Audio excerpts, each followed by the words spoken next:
네, 반갑습니다. 비정규직 노동자 의원 진보당 정혜경입니다. 감정노동자보호법 6년 됐는데요. 그 과정에 다시 실태조사가 필요하다는 기자회견입니다. 감정노동자 1천만 명 시대에 감정노동자들을 보호하기 위한 감정노동자보호법, 산업안전보건법 개정안이 시행된 지 이제 6년이 되었습니다. 그러나 현장은 아직 충분히 보호받고 있지 못합니다. 상담 전화에서는 노동자를 보호해야 한다는 법 안내 멘트가 흘러나오지만 계속되는 폭언을 견디면서도 전화를 끊을 수가 없습니다. 폭언 이후 감정을 추스를 새도 없이 다시 가면을 쓰고 업무를 시작해야 하기도 합니다. 노동자로서의 존엄과 인권을 위협받는 일들이 아직도 현장에서 벌어지고 있습니다. 감정 노동자를 보호하기 위한 이 법의 취지를 제대로 시행하기 위해서는 무엇보다 현장 노동자들의 목소리가 반영되어야 합니다. 그런 취지에서 오늘 177개의 사업장 노동자들의 목소리를 발표하는 기자회견을 하게 되었습니다. 이 노동자들의 목소리에 귀를 기울여 주십시오. 오늘 기자회견은 먼저 참가하신 분들 소개하도록 하겠습니다. 한인임 이음 이사장님 오셨습니다. 이선명 공공운수노조 경기지역본부 국민권익위원회 공무직 분회장님 오셨습니다. 신희철 공공운수노조 희망연대 본부 공동본부장님 참석하셨습니다. 발언은 순서대로 한이님 우리 이사장님께서 감정노동사업장 실태조사 결과 발표를 하실 것이고요. 두 번째는 피해 사례, 감정노동자 당사자 피해 사례 발표를 이선명 우리 분회장님께서 하시겠습니다. 그리고 세 번째 발언으로 감정노동사업장에 대한 고용노동부의 관리감독을 촉구하는 발언을 신희철 희망연대 본부장님께서 하시도록 하겠습니다. 순서대로 발언하도록 하겠습니다.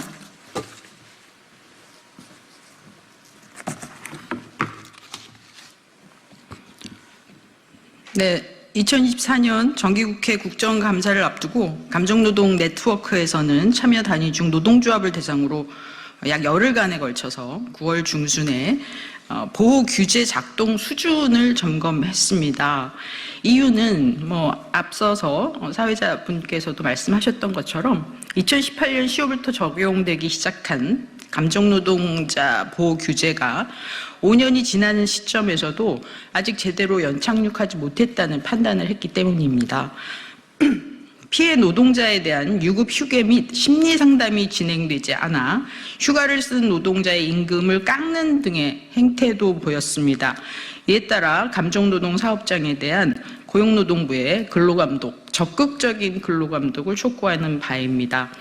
이번 사업장 실태조사는 177개의 사업장에서 물론 이제 노조가 있는 곳밖에는 접근할 수 없었기 때문에 참여를 하게 됐고요. 업종은 굉장히 다양했습니다. 그래서 방문 노동자, 돌봄 노동자, 그리고 지하철, 철도, 콜센터, 그리고 각종 연금 조직 이런 곳에서도 참여를 했고 유통사업장에서도 꽤 많은 참여를 해서 굉장히 다양한 사업장의 환경을 볼 수 있었다라는 판단을 하고 있습니다. 감정노동자 보호 규제는 여러 가지 영역으로 이루어져 있습니다. 그래서 가장 중요한 것은 이제 노동자들의 피할 권리죠. 그리고 관리자들이 피해를 입은 노동자들을 보호해야 합니다. 그래서 휴게 시간을 줘야 되고 또 심리상담을, 심리치료를 받을 수 있도록 보장해야 되고 필요하다면 법적 소송을 지원할 수도 있게 되어 있습니다. 그러나 실제로 이런 것들이 제대로 이루어지고 있느냐 이것을 확인해 본 바에 따르면 가장 안 지켜지고 있는 것이 우리 회사는 고객의 비정상적 요구, 폭력으로부터 자유롭게 피할 수 없게 하고 있다라는 것이 이제 가장 큰 문제로 지적이 되고 있습니다. 그래서 반수가 훨씬 넘는 노동자 사업장에서 제대로 지켜지지 않고 있다라고 응답했고요. 그 다음으로 지켜지지 않고 있는 문제가 바로 이제 정신적 피해를 입었을 때 회사가 증거물이나 법률 지원을 하지 않고 있다. 이것도 이제 법에서는 다 하라고 되어 있는데 하지 않으면 벌칙도 존재하고 있는 조항들입니다.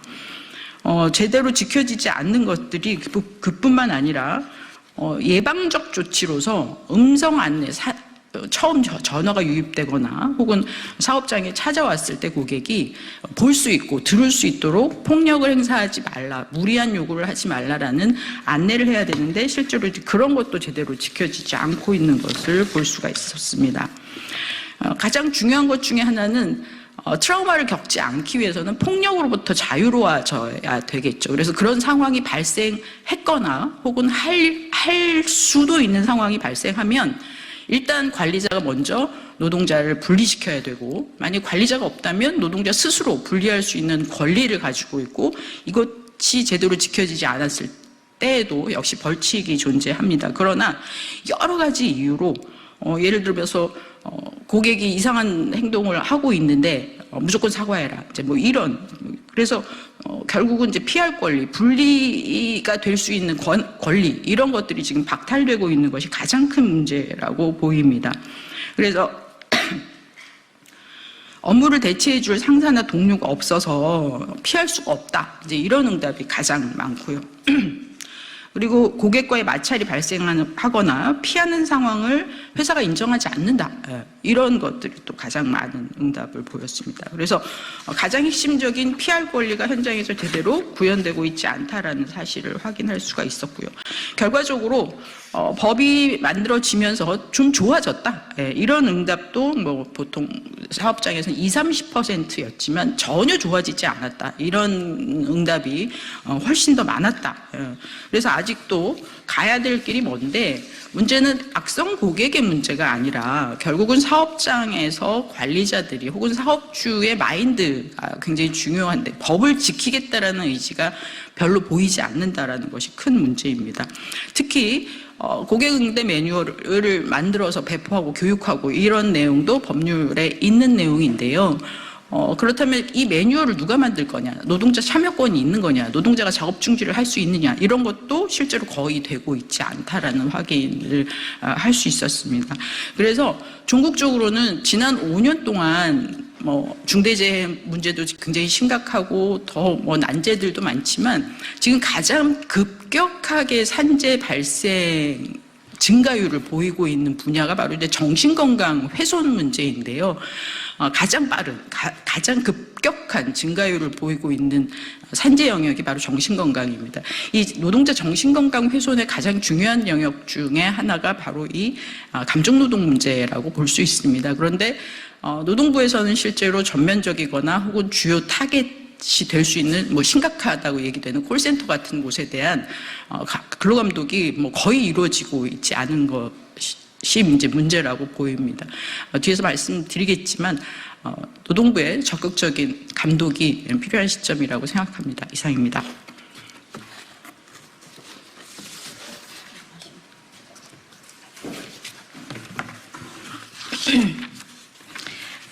네, 안녕하십니까. 저는 국민권익위원회 소속으로 정부 민원 안내 콜센터에서 중앙정부, 지방자치단체, 공공기관의 산하기관까지 정부에 변경되는 정책과 다양한 상황을 정부를 대신해 국민께 안내드리고 있는 정부 민원 안내 콜센터 노동자입니다. 2019년 코로나로 전국이 혼란스러울 때 제때 공유되지 않았던 마스크 관련 정부 지원금 문의 등 정부의 정책과 지침 내용 또한 저희 상담 노동자들은 스스로 찾아가며 안내했음에도 돌아오는 것은 편하게 앉아서 전화만 받고 있냐, 세금을 날로 먹는다 등의 비난뿐이었습니다. 그 누구도 겪어보지 못한 일이었기에 당연한 비난이라고 생각했습니다. 올해 2월 지방 세입 정보망 시스템 개편으로 상담 노동자들은 또 한 번 무너져야 했습니다.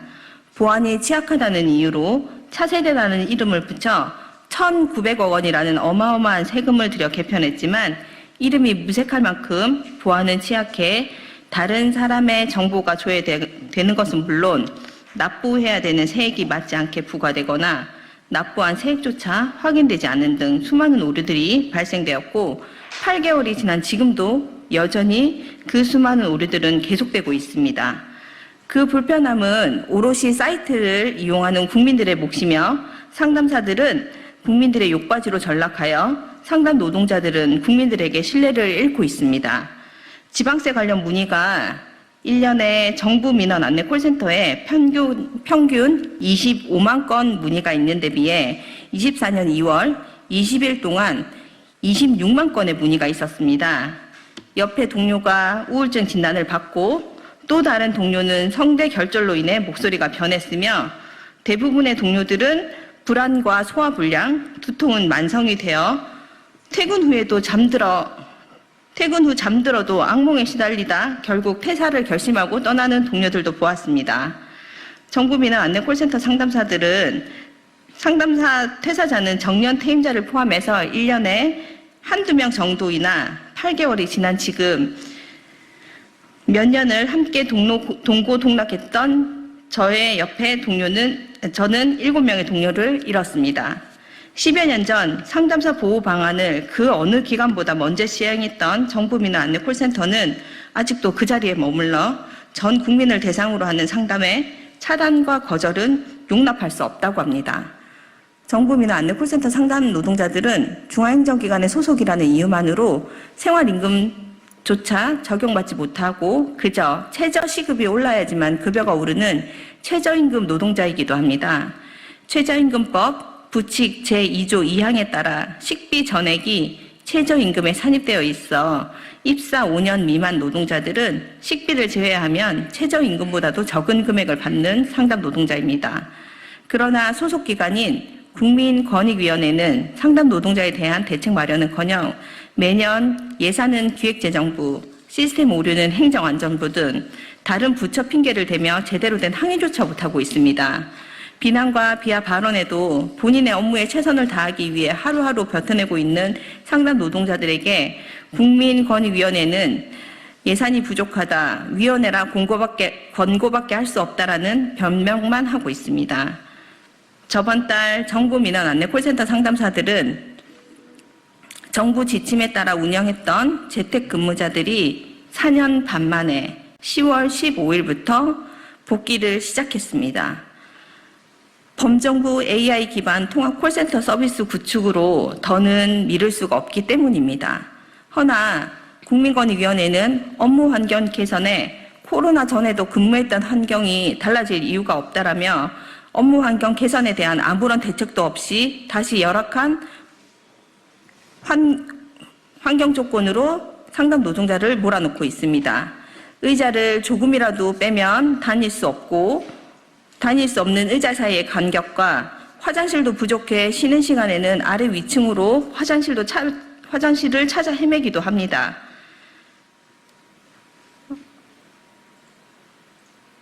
천장에 설치된 조명의 밝기가 어두워 개선을 요구했지만 누구나 오는 노안으로 회사가 책임질 일은 아니다라고 말을 합니다.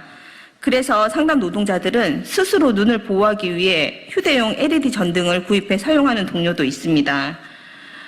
어제는 늦게 복귀하는 재택자들이 사용하고 있는 모니터 수가 부족하여 지급이 어려울 수 있다는 공지까지 내려진 상태이기도 합니다.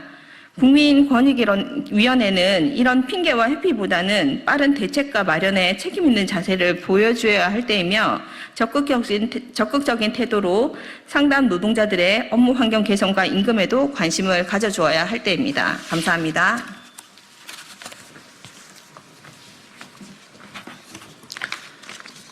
예, 반갑습니다. 민주노총 공공신호조 더불어사는희망현대본부 공동본부장 신희철입니다.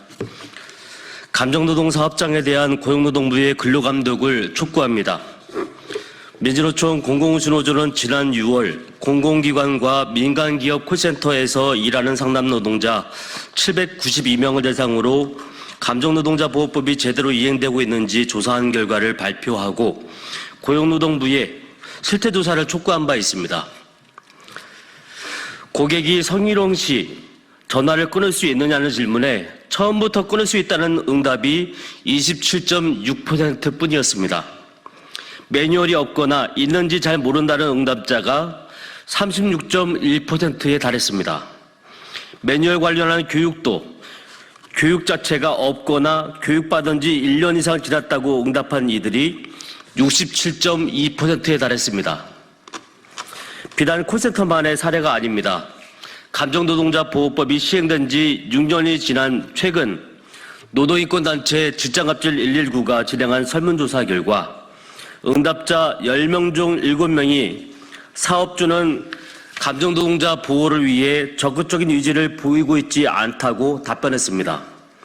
민원인에게 괴롭힘을 당한 경험이 있는 피해자 중 61.9%가 피해를 신고하거나 회사에 대책을 요구하길 포기했고 25.6%는 회사를 떠났다고 합니다. 절반이 넘는 53.6%가 고객 등 제3자 폭언 등으로부터 회사가 노동자를 제대로 보호하고 있지 않다고 답변했습니다. 이번 콜센터, 택배 노동자, 가스검침원, 방문 간호사 등 방문 노동자, 장애인 활동지원사 등 돌봄 노동자, 병원, 철도 지하철 노동자, 도서관 사서, 환경미화원 등의 사업장을 대상으로 조사한 감정노동 전국 네트워크의 조사 결과에도 조금 전에 말씀드리신 것처럼 그 현실을 알 수 있습니다. 고용노동부는 대체 책임 역할을 다 하고 있습니까? 지난 2021년 국가인권위원회 콜센터 인권 현황 실태조사 연구용역 결과 발표 국회 토론회에서도 작년 감정노동자보호법 5주년 토론회에서도 참가한 고용노동부 담당자에게 분명히 제기했습니다. 올해 들어서도 여러 차례 제기한 바 있습니다. 뭐 하나 진행된 게 없습니다. 정부 차원의 정기적인 감정노동 실태조사와 이행점검이 필요합니다. 감정노동 사업장에 대한 근로감독이 절실합니다. 감정노동 사업장 범위가 광범위하다면 노동조합이 있어서 그 실태를 제대로 증언할 수 있는 사업장들 혹은 노동조합은 없어도 제보가 있는 사업장들이라도 먼저 근로감독을 진행하십시오. 언제까지 손 놓고 있을 거란 말입니까? 더불어 공무원 악성민원 보호대책 강화와 함께 공공부문이든 민간부문이든 고객응대 보호대책 개선이 이루어져야 할 시점입니다. 6년 전 도입된 감정노동자보호법과 각종 매뉴얼은 사용자의 의무를 제대로 담지 못하고 있습니다. 고객 폭언 등을 수차례 당해야 그나마 끊거나 피할 수 있습니다. 실적 등을 압박하면서도 고객응대 노동자 보호 책임은 회피하는 원청의 책임을 제대로 다루고 있지 못합니다. 감정노동자 보호 매뉴얼을 현실에 맞게 개선하고 책임 있게 임해 주십시오. 감사합니다. 예, 오늘 고용노동부 산하단체 국정감사가 있습니다. 저도 오늘 감정노동자보호법 관련해서 실태조사할 것을 촉구하도록 하겠습니다. 이것으로 기자회견 마치도록 하겠습니다. 수고하셨습니다.